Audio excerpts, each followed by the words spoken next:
یہ شबनम की जिंदगी का आखिरी दिन था। चंद ही घंटों बाद उन्हें फांसी दे दी जाएगी। उनके अपने अहला खाना से आखिरी मुलाकात हो चुकी थी। जेल डॉक्टर फांसी के फंदे की तैयारी के लिए शबनम के गले और कद का नाप ले चुके हैं ताकि उसके मुताबिक रस्सी बनाई जाए। जिंदगी के आखिरी मराहिल में उनकी आंखों के सामने तमाम जिंदगी की एक फिल्म की तरह चल रही थी। ऐसे में जेल अमले का रुकन कोठरी के बाहर आया तो उन्हें लगा अब फांसी का वक्त आ पहुंचा है। इससे पहले कि वीडियो स्टार्ट करें, अगर आप हमारे चैनल पर पहली मर्तबा हैं तो प्लीज़ हमारे चैनल को सब्सक्राइब कर दें और वीडियो को भी लाइक कर दीजिएगा। शबनम कैसे सलीम की मोहब्बत में गिरफ्तार हुई। शबनम पढ़ी लिखी थी। एमए करने के बाद वो एक निजी स्कूल में पढ़ाने लगी।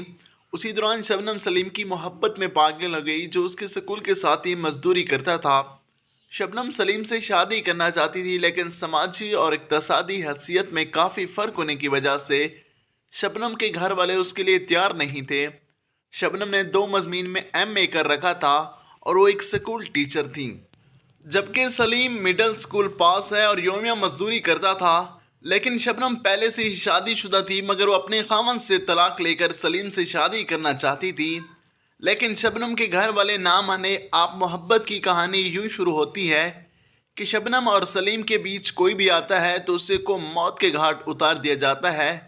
बिल आखिर वो दिन आ पहुंचा जब गांव की रहने वाली शबनम ने अपने आशिक सलीम के साथ मिलकर 14 अप्रैल 2008 को अपने कुंबे के 7 अफराद को मौत के मुंह में धकेल दिया।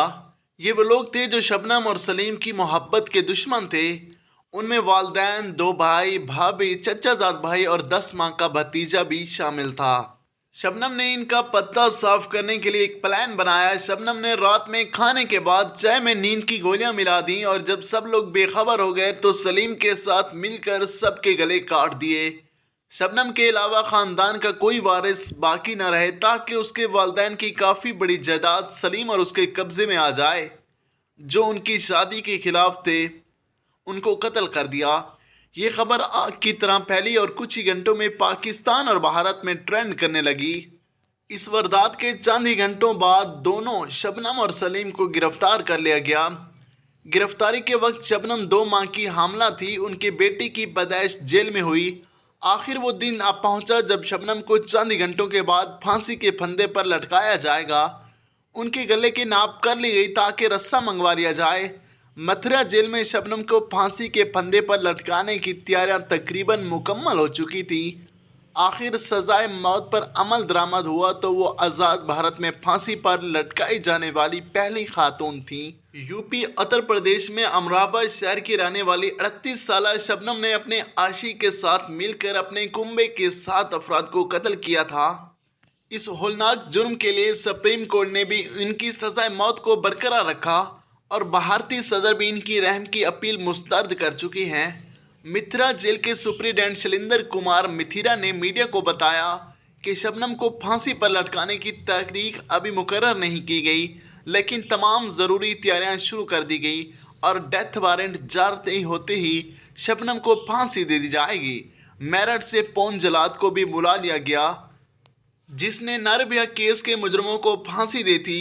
बाहर के बॉक्सर जेल से फांसी के लिए खसूसी रस्सी भी मंगवाई गई। जेल सुप्रीडेंट ने मजीद बताया कि पौन जलाद फांसी घाट का कई बार मुआयना कर चुके थे और इसमें बाद ज़रूरी तरमीम का मशवरा भी दिया। भारत में सिर्फ मथिरा जेल में ही खवातीन को फांसी देने का इंतज़ाम किया गया था। ये फांसी घाट तकरीबन 150 बरस पहले तमीर किया गया था, लेकिन वहां आज तक किसी खातून को फांसी नहीं दी गई थी। इस फांसी घाट की हालत बहुत ख़राब है, लिहाजा इसे ठीक किया जा रहा है। शबनम की सजाए मौत के फैसले को निचली अदालत से लेकर सुप्रीम कोर्ट तक सबने बरकरार रखा और भारतीय सदर रामनाथ कोविंद ने भी रहम की अपील मुस्तरद कर दी थी। ताहम माहिरीन कानून का ख्याल है कि उम्मीद अभी भी बाकी था। सुप्रीम कोर्ट के वकील शरद चक्रवर्ती कहते हैं कि शबनम सुप्रीम कोर्ट में फैसल पर नज़रसानी के लिए एक और अपील कर सकती हैं। वो क्यूरेट पिटीशन दाखिल कर सकती हैं। उनका कहना है कि किसी शख्स को तमाम कानूनी चारजोई ख़त्म होने तक फांसी पर नहीं लटकाया जाना चाहिए। शबनम के 12 साल बेटे ताज ने भी भारतीय सदर से एक जज्बाती अपील करते हुए कहा, सदर अंकल जी प्लीज़ मेरी माँ शबनम को माफ़ कर दीजिएगा। مگر انہوں نے ایک بھی نہ سنی۔ بالآخر 10 جنوری 2018 کو صبح 4 بجے شبنم کو اٹھایا گیا، ان کو ناشتہ دیا گیا، لیکن وہ بہت اداس تھی۔ صرف آدھا کپ چائے پی اور صرف ایک انڈا کھایا، اور جلاد پھانسی کے پھندے کو دیکھ کر شبنم نے رو دیا اور ایک زوردار چیخ لگائی جس سے پوری جیل شوک ہو گئی۔ صبح 7 بجے کا وقت ہوا تو ان کے پھانسی کے پھندے تک ریڑی پر لے جایا گیا۔ ان سے آخری خواہش کا مطالبہ کیا تو انہوں نے کہا بس آخری دفعہ مجھے میرے بیٹے سے ملاقات کرنے دیں، لیکن جج نے یہ خواہش اس وقت ہی مسترد کر دی تھی۔ اس کا جواب نہ تو جج کے پاس تھا اور نہ ہی شبنم کے پاس۔ ان کے گلے میں پھانسی کا رسا ڈال دیا۔ انہوں نے جلاد سے کہا کہ فنش اٹ، پھر جلاد نے رسی کھینچ لی۔ یوں ایک محبت کا اختتام ہوا۔ Thanks for watching.